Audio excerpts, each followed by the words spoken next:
Welcome to the Area Podcast from the Ames Regional Economic Alliance. I'm your host, Eric Smith. On today's episode, we're joined by CJ Warner, a trailblazing energy executive with more than 40 years of experience and a current member of Chevron's board of directors. We dive into how the energy industry has changed, leadership lessons from the C-suite, and the evolving role of innovation in global sustainability. This episode is presented by Flynn Wright, Iowa's premier full-service advertising agency, serving clients from coast to coast for over 40 years. Experts in crafting stories that sell, Flynn Wright prides itself on helping brands drive performance and stay one step ahead.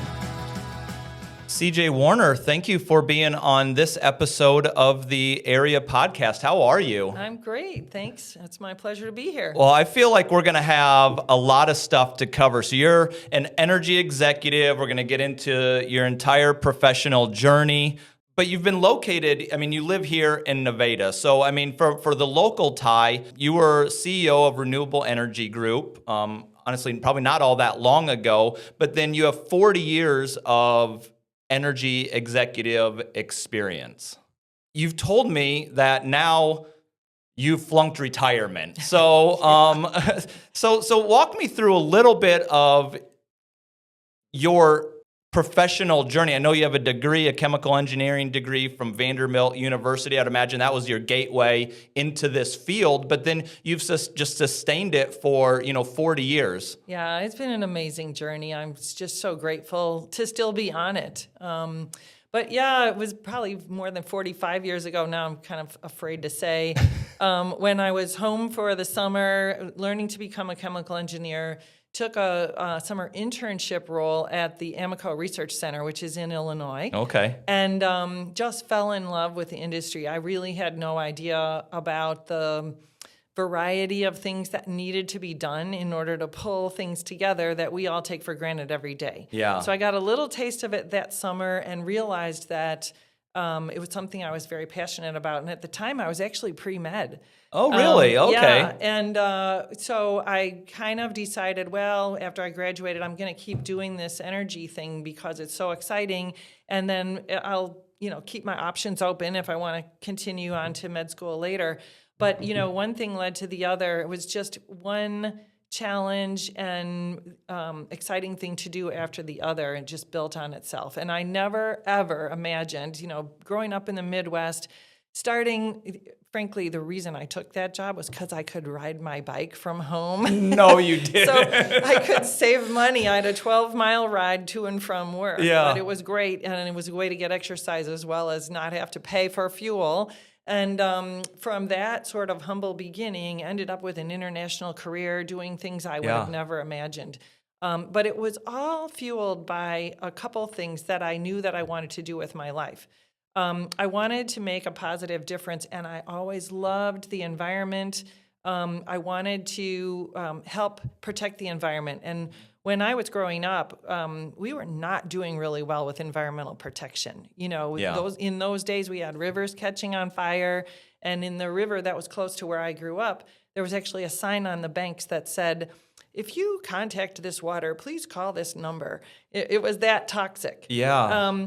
And so I did want to do something differential, and I also found out that I just love working with people. Yeah. So I needed to find a combination of something that would make a positive difference for the environment, and that I could do with others in order to generate the excitement of teamwork. And so that's kind of, if I stand back and think about it, that's the footprint of that whole journey. Oh, my goodness. So, I had mentioned it. That's really crazy. When you just take a step back and look back, you called it this energy thing, like early on, that's what it was to you. And then, you fast forward and it's turned into this career that you never anticipated. I just find the career journey to be interesting because, one step leads to the next step, which leads to, all these decisions. You can never foresee all of it. It's so, so true. And a lot of the kids that I talk to nowadays, including my own, want to stand back and say, well, how did you map all this out? And how did you know what to do? And, the answer is exactly what you said. It's one thing leads to the other. And all your experiences build upon Yeah. one another, and Yeah. you need to make decisions that are right for you each step of the way. And when you do, and then you build on your prior experience, it unfolds amazing things. Yeah. I've done that with my own career too, and I could never be having this conversation with you without work that I did 15 years ago. It all just builds to this, which is really cool, because then you also don't know what that future holds as well, but you just have to put in the work every day. It's And really true. And it's funny because sometimes as you're making those individual decisions for each next step of the journey, you can think, well, this isn't exactly the direction I wanted to head, but it's amazing how even if you take a little bit of a sidestep, whatever you've learned from that is something that you can build upon in your next role. Oh, yeah. Just incredible. Well, some people know this, but I mean, my undergraduate degree was in education. I was going to be and was for a period of time. I was a teacher, and that's what I did. And then through that process, you find other career things that you love. And so anyway, it's interesting. Well, let's do a quick summary here. I'm not going to get it all correct, so I need you to fill in the gaps. But we had talked about being the CEO of Renewable Energy Group here in Ames. But prior to that, you worked for a company called Endeavor, Sapphire Energy prior to that, and British Petroleum, which I found to be interesting when I was just looking through your bio. You spent 10 years there, but you were overseeing refining operations across 5 different continents. And I think you kind of referenced that, when talking about working international. So go back maybe a bit to the beginning. Like, when did a job turn into a career and then really morphing into being an executive at some of these companies? Yeah. It's funny because if I stand way back from after I graduated, I took a job purposely with a company where I was going to get very hands-on experience. So I actually worked as an operator, and I worked shift work, and I crawled inside equipment and, turned valves and took things apart and really learned how the basics of energy production worked. Where was this at? It was in Chicago at a company called Universal Oil Products, UOP, and they sell refining technology to the refiners. So I was learning about the basics of how to actually make things work, but they had test and production facilities where I started working. So I learned how to be an operator, which turned out to be so valuable because later when I was an executive and responsible for overseeing operations, I could so much better relate to the work that they did and what it took to actually be a good leader to help them do their jobs better. So that very sort of beginning was pivotal for me because I really learned how things are going to work. And then I built on that one thing at a time. I went to work for a company called Amoco that doesn't exist anymore, but most of us in the Midwest still love the torch and oval and remember it from those days. And as a Chicago girl, that was kind of a logical place to work. So I totally expected that my whole career would be in Illinois. Yeah. But little did you know. They asked me to take one assignment out of state. And they asked me to go somewhere, which to me was like going to a whole nother country. I had to go down to Texas. And my husband and I decided that we would try it. It was supposed to be a 3-year rotation. It was an exciting role. I had a big role at a refinery. But in the time that I was down there, Amoco was bought by British Petroleum.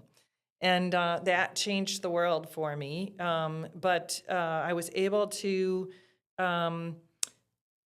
gain roles with BP, and one of my first ones was to go overseas and work in the executive office and learn how the executives actually functioned. It turned out I was a pretty good translator of what was actually going out in the field to help the executives make better decisions. So loved that. And that led eventually to my overseeing 22 different refineries in 5 different continents. And again, I didn't expect it, and here's part of the reason. Back when I was in Texas City, I was basically told, CJ, in your lifetime, there's never going to be a female refinery manager. You realize that's the case, don't you? And when I was told that, I actually believed it. I mean, the evidence would have proved that out at the time of what was in front of me. But I still decided it didn't matter. I wanted to contribute to the best of my abilities and just kept trying. And one thing led to the other, and eventually the refinery managers all reported to me. Weird how that works. It is. Very unexpected, but one piece at a time, as we said earlier. So I would imagine that your experience with the hands-on stuff, you said you ended up being a good translator, that had to give you some enormous credibility in that room as well, because you could speak. I mean, there are times in any industry there can be this disconnect from decision making to where the work is, and really bridging that gap is important for understanding, and it seems like you were able to do that. Yeah, I so agree. I think we should all never be afraid of gaining the basic experience that's necessary to understand the underpinning of what we do. And oftentimes I think we're advised to take more of the oversight roles more quickly than maybe is appropriate, because if you can build your experience in the basics and truly understand how things work, you become so much more of a stronger decision maker later on. You understand things better. To your point, you're more credible. So what was the travel like when you're overseeing 5 continents? Yeah, well, that was a little rough. At one point, I knew that I was having trouble because I would hand my passport to the gate agent, and they see passports every day, and they would say, "Oh my gosh, you're doing a lot of traveling." So it was kind of a feedback mechanism that told me maybe I'm doing a little too much. Yeah. But, it was it's a dual-edged sword. I did put a lot of priority on being with family on the weekends, so that although I was gone a lot during the week, we really had important time together. But I also put a lot of priority on getting to the plants that I was responsible for, because again, if you're not there interfacing with the people, seeing the equipment, talking to people about their problems as well as their aspirations, you're really not connected as much as you need to be. Yeah. So when you have a big system, I can't emphasize enough how important it is to get out in the field. Yeah. And by the way, I do this all the time with board roles now too. It's so important for the boards of directors to get out in the field, see the people, see the operations that they're responsible for. Yeah. Well, actually, that's a really good transition. As you were talking, we talk about professional journeys and we talk about the past so that we can then talk about the present. But, you are currently on the board of directors for Chevron and continuing to contribute to the energy industry just today. So, this isn't just, this is what you've done in the past, like you continue to be involved. You talk about messaging that to other boards. Do people agree with you on that? Sometimes they don't want to do it because it's a lot of effort to get the board traveling somewhere, and it's extra work for the board. But I don't know anyone who hasn't been grateful that they've done it once they try it. Yeah. And so all the boards that I serve on put a premium on getting out in the field at some point each year. And we try to actually have the committees do even more of that. So I think it's very valuable. Yeah. So when you were being an executive, say at Sapphire or even Renewable Energy Group, so what is the role of an energy executive, or maybe your perspective of that? What was your role? Well, gosh, it really varies depending on what stage of development your company is in and what the company is actually doing. But you asked about Renewable Energy Group, so let's bring that home here to Ames. Renewable Energy Group, or REG, when I joined, was in a high growth mode. We still had a lot of challenges, and we were still learning quite a bit about our technology. In energy, it's very important to understand that there's a pretty broad value chain. So, it starts with what your basic feedstock is going to be, and then how you're going to transport that to the place where it's converted into something that's usable as a final fuel. And then you need to actually transport that final fuel and keep the quality high to the customer. And you need to make sure that the customer is happy, and you need to make sure you found the right customer. So all of those things have to happen. With a company like REG that's fairly new in an industry that was very new, doing all those things together was very important. So I think a big part of my role was to ensure that all the different teams that did those different things were working together very fluidly, and they had the freedom to innovate, but they also worked together to understand how they could help one another so that end-to-end value chain went smoothly. When you talk about a new technology, was that tough to transition into based on your previous experience? Like, was it very different, or were there a lot of like similarities? Well, this gets to your point at the beginning about how one thing builds on the other, because what I started doing when I went to first UOP as an operator and then Amoco at the research center was doing basic development and innovation. So I was basically bringing ideas to reality and then applying them into an existing system.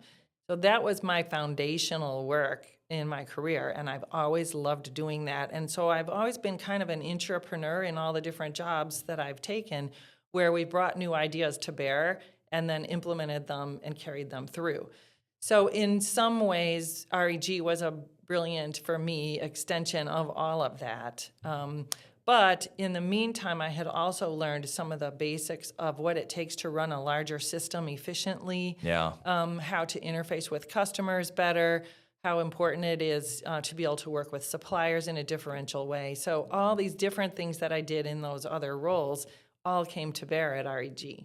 So what were some of when you were at REG, what were some of the challenges that you had to encounter as running that organization? You know, oftentimes, you know, companies, they see this accelerant of growth, but they're not big enough to manage, like, you know, the large systems and infrastructure, you know, so like there's always this in-between clunkiness of, like, growth is hard, you know, for an organization. It's so hard. And, you know, I mean, the biggest thing for any startup, and REG wasn't a startup by the time I got there, but it was kind of a teenager. Right. And growth is exciting, but it also takes funding. And so funding is always one of the most important things to keep in mind. Is you need to make sure you don't overextend yourself, but you want to make sure you're deploying your capital wisely so that you can grow as fast as you can.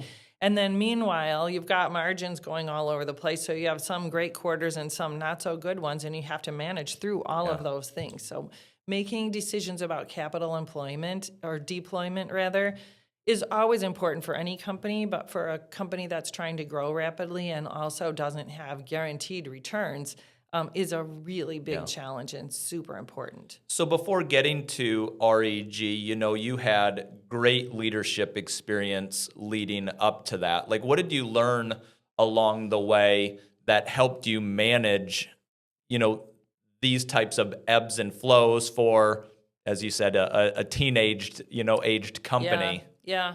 Well, I suppose there's so many different things and different categories of things to think about. But since we were talking about managing finances, I think one of the important things is in the energy industry, you do have great quarters and terrible quarters, and so you have to think of it as a longer term play. It's not all about what you can do every single minute, because sometimes the crude prices go all over the place. And commodities do fluctuate. So you have to be able to manage through cycles and be thoughtful about where you are in the cycle so that you're making good decisions. But so I think that was a very important lesson that I learned very early on when I was in the crude oil business and crude oil refining business. But it isn't really any different when you're refining agricultural oils. So you have to apply those things. I think fiscal discipline is absolutely critical, and having the right people that are helping make those types of disciplined and rigorous decisions is also very, very critical. Regardless of whether we're talking about finances or anything else, when it comes to leading an organization like that, transparency and clarity of purpose is absolutely critical, so that all the people that you are working with understand exactly what would be the basis and the foundation for their decisions. So you are confident that the decisions they're making are ones that you would make too. And I would say that all starts with, as a leader, being very, very clear about what your values are. and what the organization's values are. And if everyone's clear on that, they all make aligned decisions. Does stuff like that, did it come up often? I mean, what did you have to use that as, did you have to remind people of, okay, like what are our core values? Like what is our purpose here? I mean, was that part of your role in those decision making? Very early on in my tenure, we spent time together defining what our culture was, which is underpinned by our values. So when I showed up, everybody said, we love our culture. And I said, I love this culture too. It feels so positive.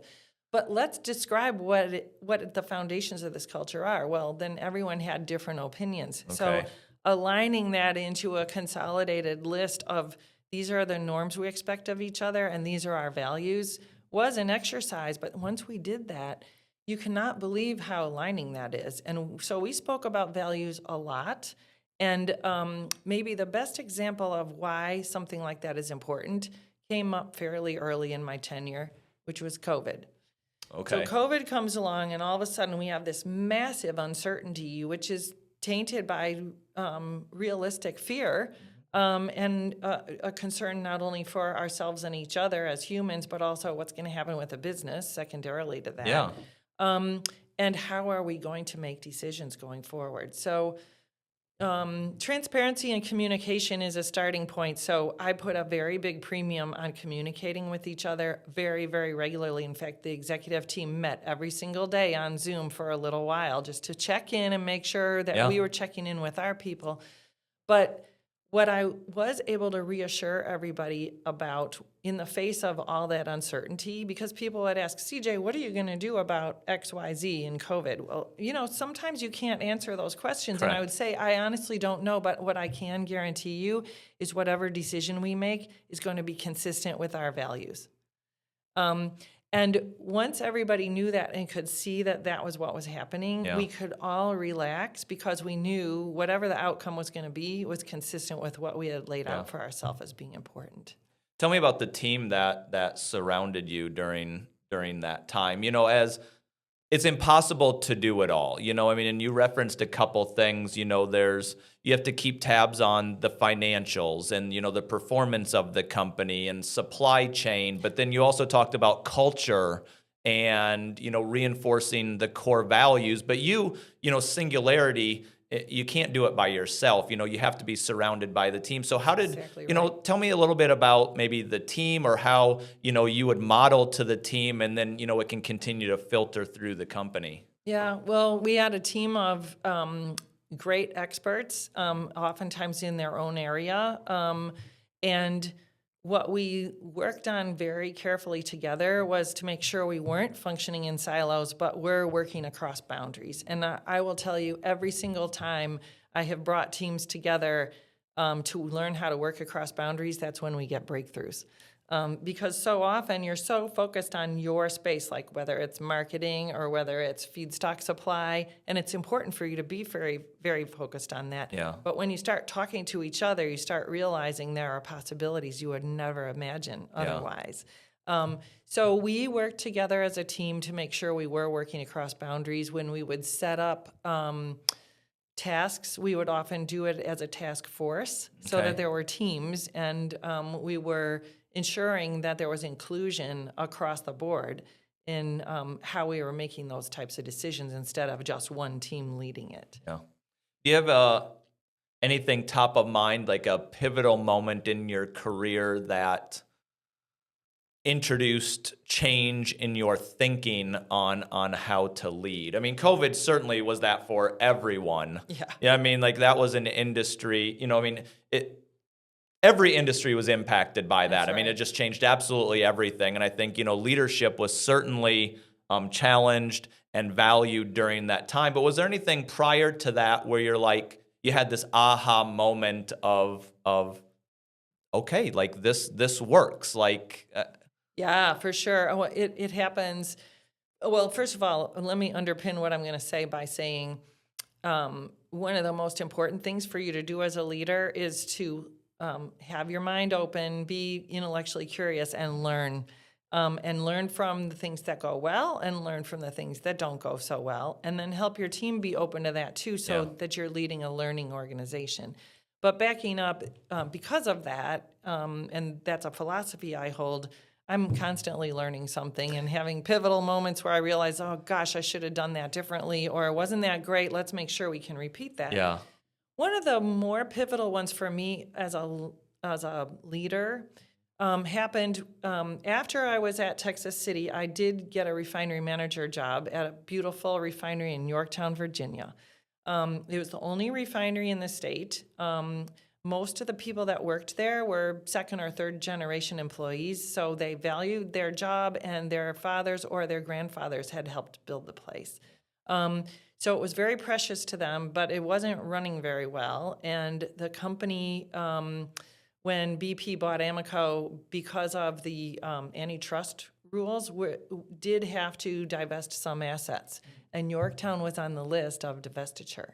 Well, these people were horrified. They didn't want to have to sell their plant. And so we worked very hard together to turn the plant around so that it became a valuable asset to the company. And we did. Actually, with some of the changes we made, the refinery made more money in 1 year than it had in the 15 years prior. So we were very excited. You just imagine how pumped up. We had the union employees working with the salaried employees. We were so excited. And the mistake I had made was to inadvertently make them feel like it was a promise that if we worked that hard together and turned things around, that the plant wouldn't be sold. Well, it wasn't my decision to make, and ultimately the plant was sold. And the day that I had to announce that to everybody, I'll never forget what I felt like standing up in front of everyone after we had worked so hard and been so successful to say, I promised something that I couldn't promise. It wasn't my promise to make. And so the big lesson there is never make a promise that you yourself can't keep. If we had maybe positioned it a little differently, it would have been better. Now, the great news is that the buyer ended up being a good buyer, so the plant kept running. Yeah. But the uncertainty that everyone went through and the sense of rejection that you get when your original company sells you is really hard to quantify, but it was terrible. Did you continue, I'd imagine you continued to think about that over the course of your career. In many ways it was I'm interpreting, but you failed yourself. Yeah.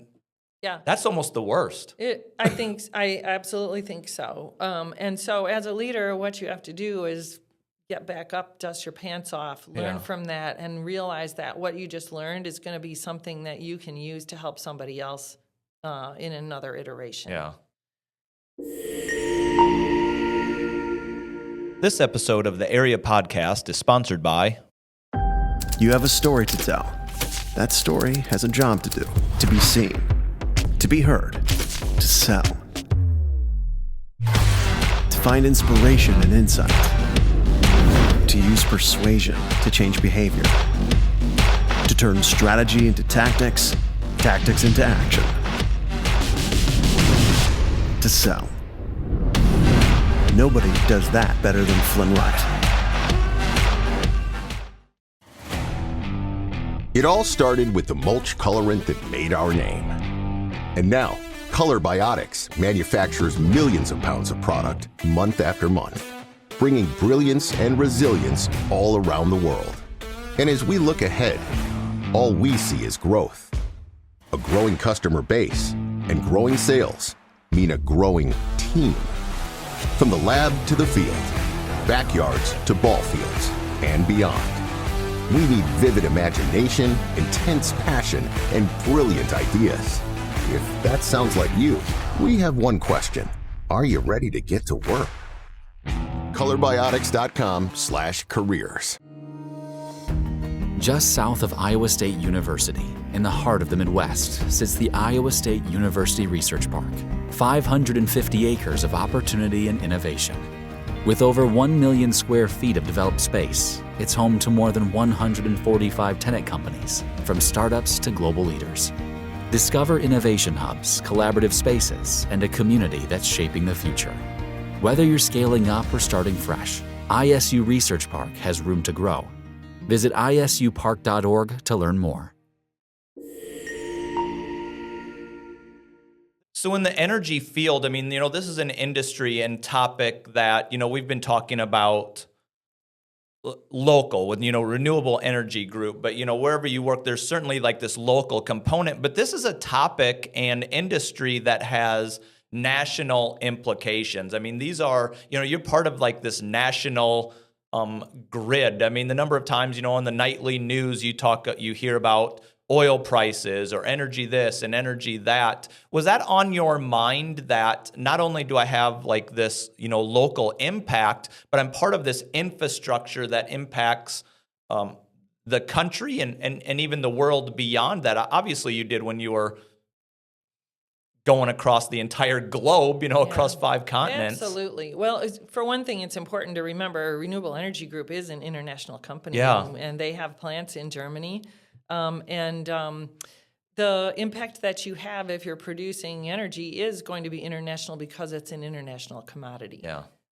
So it's so important if you're running a business within that realm to keep your eye on the ball in terms of what's happening everywhere, because what you do does impact things far away from where you are. So in the world of bio-based diesel, which is what Renewable Energy Group does, it's clearly got international impact, and there's still so much more for this company to play for. Yeah. There's I think a very exciting future ahead, but it's going to require ongoing innovation for them to continue to grow as they have done. Does it impact your view outside of energy as well, just having these experiences in different countries with different cultures, and they have different customs, expectations? Yeah, I mean, it is so valuable to spend time outside of your own culture and realize that you gain an appreciation for things that are different that you would never have otherwise. You understand why people sometimes might see things differently than you do, and they have a legitimate reason for doing so. Yeah. And when you can pull those things together, again, you can create amazing breakthroughs. And I'll give you my favorite example of that.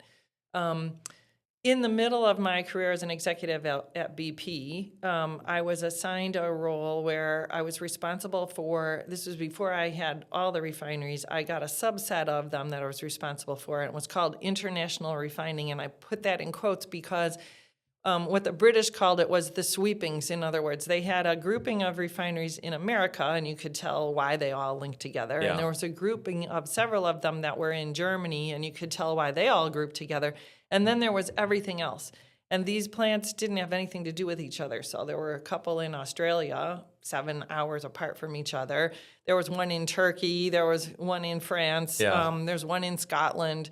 So we had plants all over the place. And the cultures of the plants, as well as just the archetype of the refinery managers, could not have been more different from one another.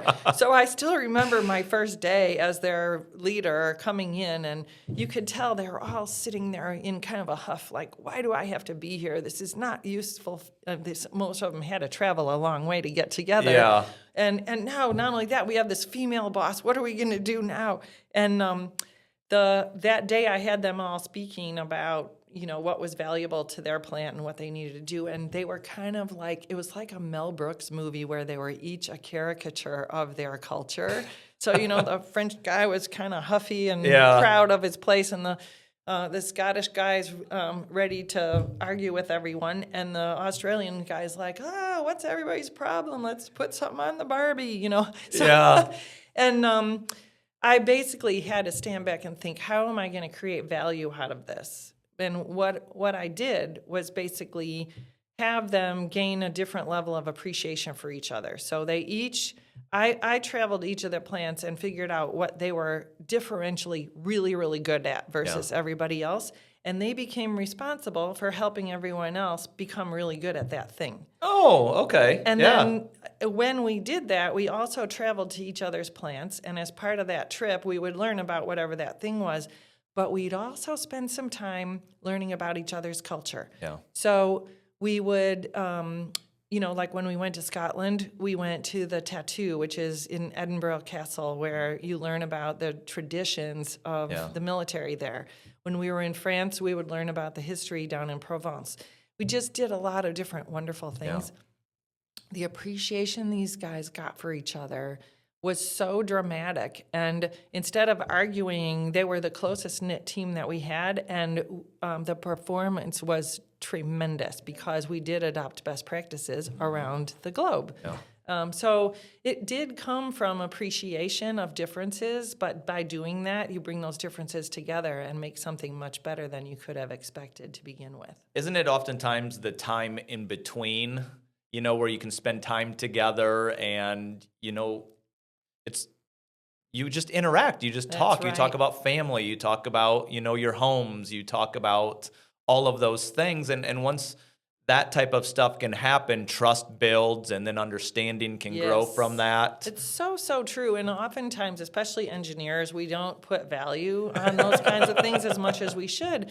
But you're exactly right. And that's equally true for our boards of directors. I believe that.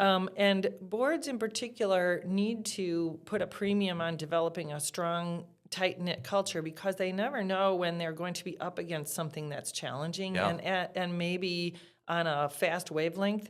And when they do that, they need to be ready to really trust each other and work together to make something more powerful happen. So if they have invested in each other early on, where exactly what you said, they know each other better, they know where each is coming from, maybe we each have our quirks, but we appreciate that about each other and we don't let that get in the way, that makes you powerful and ready for whatever's going to come your way. Well, my most powerful professional relationships came from the people that I had the ability to spend time with, but also go through those moments of crisis where you can have to have those really hard conversations with each other, and you build this trust along the way where you both know, or a group of people, they know where you're coming from on all of it, but it doesn't make it easy, you know, but then you grow from that because you're all rowing the same way. That's right. And as long as you respect and trust each other, then you manage through those differences and in a way that's usually building on things as opposed to tearing things apart. And trust is the key to all of that. Yes, I mean, so as soon true. as that goes away, it's really hard. Yeah, and that gets back to, a point I briefly made earlier, which is why, as a leader, transparency is so important. Yeah. And, you can't always talk about everything as openly as you might want to, Correct. But people need to be able to trust that you're going to tell them what they need to know. Yeah. Well, on the topic of being on the national scale here, I just want to shout out a couple things. So in 2020, you talked COVID, but you were part of Fortune magazine's top CEOs that year, Business Person of the Year, which is super cool. Prior to that, Fast Company, also magazine, you were part of the 100 most creative people in business in 2010. How cool is that? I mean, you see these feeds come across of here's these lists, that's kind of surreal, isn't it? It is. It's amazing to be honored that way, and it's always building on something that the whole team really deserves. Yeah. And so it's wonderful to have that personal honor, but I always make sure that everybody knows there's no way that I could have done that by myself. Did your phone blow up when these things dropped, though? Sometimes, or emails do, and it's very kind of people to take positive notice. Now, I took a look at the list of the 100 most creative people that year. Do you know who was number one that year? I should remember. Wasn't it Elon? Lady Gaga. Oh, it was. You were on the same list as Lady Gaga. Now, a couple other on the list. Jay-Z's on the list. Filmmakers, James Cameron and Spike Jonze. And I assume this is at least semi-hierarchical, but you are above fashion designer Tom Ford. And I would probably find ways to use that as a flex as often as I could. That. Exactly. I would be like you. I would probably never look at the list again. Funny, but you have to keep moving on because but it's wonderful to have that encouragement. Yeah. And maybe that's a good theme for everyone to remember too, is having some form of encouragement along the way is just so important because we all have moments where we wonder if what we're doing is the right thing or if it's even going to work. Yeah. And finding ways to sometimes get that external validation can make all the difference in the world. Yeah, I agree. I think they're fun more than anything. And, you can spend time personally celebrating those things and then also pivot to work's going to continue. You can do both. They're not exclusive of each other. Right.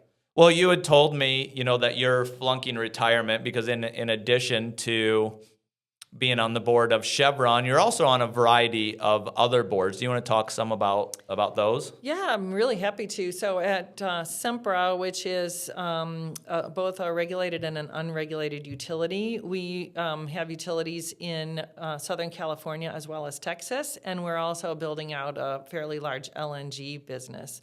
Very exciting, very high growth. We focus a lot on sustainability because we want to deliver sustainable energy, and we want to make sure it's being delivered in a place where our customers need it in an affordable way.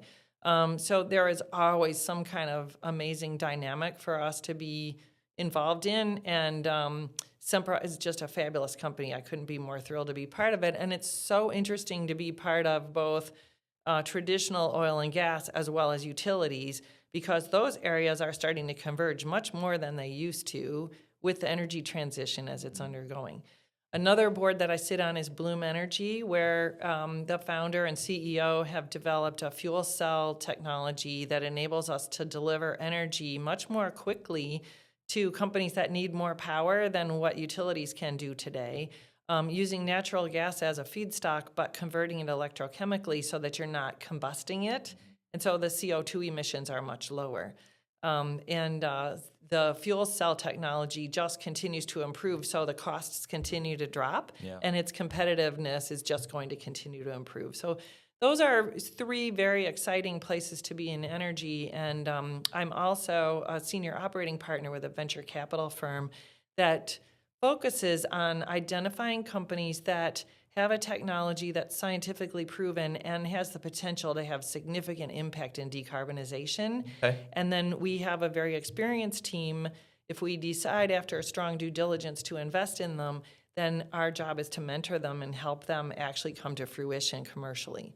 So that could not be more exciting because, of course, it's very innovative, as well as drawing upon all the experience that I've gained across my career in order to help these younger entrepreneurs to become successful. Has that theme grown? I mean, maybe a different question is, these topics didn't exist, 30, 40 years ago when it comes to energy, at least not on this level as far as sustainability and stuff like that. Yeah, across my career, there has been a lot of change to reduce pollution and improve the way we deliver, but it's accelerated, and rightly so, at this point, to focus on sustainability as opposed to just things like criteria pollutants, which is what we needed to do before, and that was much more urgent then. Yeah. So we're basically peeling off the layers of the onion, if you think about it, as a society and our relationship to energy. Yeah. But at this point, we all know sustainability makes sense. We need to move in that direction. It is a huge challenge because the energy system is massive. Our reliance on it is incredibly important to our everyday lives. So we can't just rip out the old and add the new. It just isn't going to work that way. Right. So working on solving the problems incrementally as we go is absolutely critical in order to get to where we need to get to with respect to sustainability. So with these entrepreneurs that you had referenced, and I'm going to paraphrase, but then I want you to continue to expand upon it, they have a new idea, they have a concept, and you see and other people see a promise in this, and so you are offering solutions, financial support to essentially bring this idea and concept and bring it into the infrastructure that is energy. Because as you said, we can't just shut everything off and completely change the system because it's absolutely essential to That's right. everything that we do. And it's along these themes of sustainability and otherwise. Yeah, and the best ideas have the ability to plug into the existing infrastructure, because the other thing that we don't really fully appreciate is how much we as society have invested in the infrastructure upon which we depend for energy. Right. And so if you have to completely rebuild that because your new idea can't use the existing infrastructure, the cost and the time required to do that is just orders of magnitude higher than if you have a sustainable idea that can plug into the existing infrastructure. So the best ideas can do that. So we do look for that, and we look for ideas that have multiple applications so that their impact is much higher. Yeah. I mean, this has got to be pretty exciting stuff, though. I mean, this is cutting edge, and really the future is unknown, but incredibly powerful potentially. Absolutely. And we just have to keep pushing on it. So I think some members of society right now are disappointed that it's taking as long as it is. And, being impatient is not a terrible quality if you really need to do something that's important. So that's good. But I think we also have to be sanguine about how challenging this problem is and how important it is to work on different pieces of the puzzle and make headway and just keep plowing in the efforts to innovate. Because I firmly believe that while there are some roadmaps to sustainability and carbon zero out there right now, most of them rely on ideas that have already come out, and they're good ideas, but they're not going to get us all the way there. Yeah. What we really need is some ideas that haven't come out yet. So we've got to know that innovation is important, and we still need some more breakthroughs that are going to make this whole thing work and have it be affordable. Yeah. Having worked with entrepreneurs with, like these new ideas, obviously you have the experience of scale that other people, that they may not have. And so that's incredibly powerful. But what are some characteristics of entrepreneurs that you have seen that are more successful than others? Mm-hmm. Well, let's start with intellectual curiosity and the willingness to take on board lessons learned. So you get some entrepreneurs that are very certain about themselves and they've got their heads down and plowing forward, which has been valuable for them to get to where they've gotten to. But there are always points at which you've got to stop and evaluate and decide, is this really the right direction, or can I learn something from somebody else?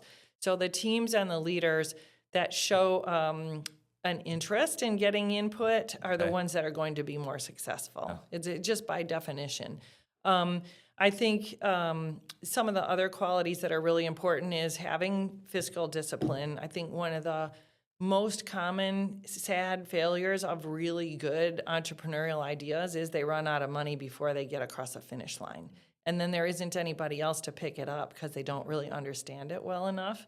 So you do have to figure out how to manage your funds well. And a lot of entrepreneurs get so excited that they try to scale up too fast. Scale up is very, very important to do well. And we all want to do it as fast as we can, but if you skip any steps in scale up, it can often be a fatal mistake. Yeah. Because each scale up step is an opportunity to learn. And if you are learning it when you're small, it's a lot cheaper to learn that way than when you learn when you're big. Yeah, right. Well, it's interesting, and this is a topic that transcends, industry or types of business. But once you make that, well, you said oftentimes it's this start of you put your head down and you go hard, and maybe they're creating a product or, and they have that skill set. But all of these other skill sets are very different than that. I mean, financial discipline is very different than engineering or, creating an idea. And even the working well with others, that transition from I'm doing it by myself, I have all of the answers, to when you scale, you don't have all the answers, and so to recognize that is important. Yeah, absolutely. So you do need somebody. Oftentimes a founder really has to step back and take a different role at some point in the life cycle because they don't like to do stuff like that. Yeah, right. Or maybe they're just not going to learn to be able to do it. Some founders are amazing and they carry things all the way through, and because they can learn quickly and they do know how to hire the right people and ask the right questions and bring the right talent in. But that's why that learning is so important, because each stage of the life cycle, there's some new area of running the business that you've never even needed to think about before that suddenly becomes really, really important. Yeah. So you need to know where to get help. That's really good feedback. Do you have a personal or professional win from the last week or two? Just from the last week or two? Recent, maybe the last month. Well, I mean, I can just say yesterday I helped my venture capital firm work with a company that's thinking about investing. So, having to raise money is always really important. And I think just working together and realizing how we express ourselves to others can be really valuable. It was just a rewarding way to spend the day yesterday. Yeah. But there's just little things like that come up all the time. The other big win I have, which has nothing to do with my day job, is that we're trying to convert our backyard to prairie.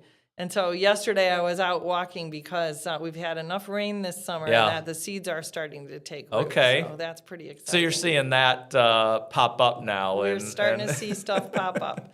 And I got one little monarch caterpillar in the backyard that I found. So we're having trouble with monarchs. I think we all know the population has really dropped down. So it's my own effort for sustainability in the backyard. Nice. Well, I love it. Well, CJ, this was a real honor for me to have you come on. I've been excited about this episode, so thank you. Thank you. It's great to be here.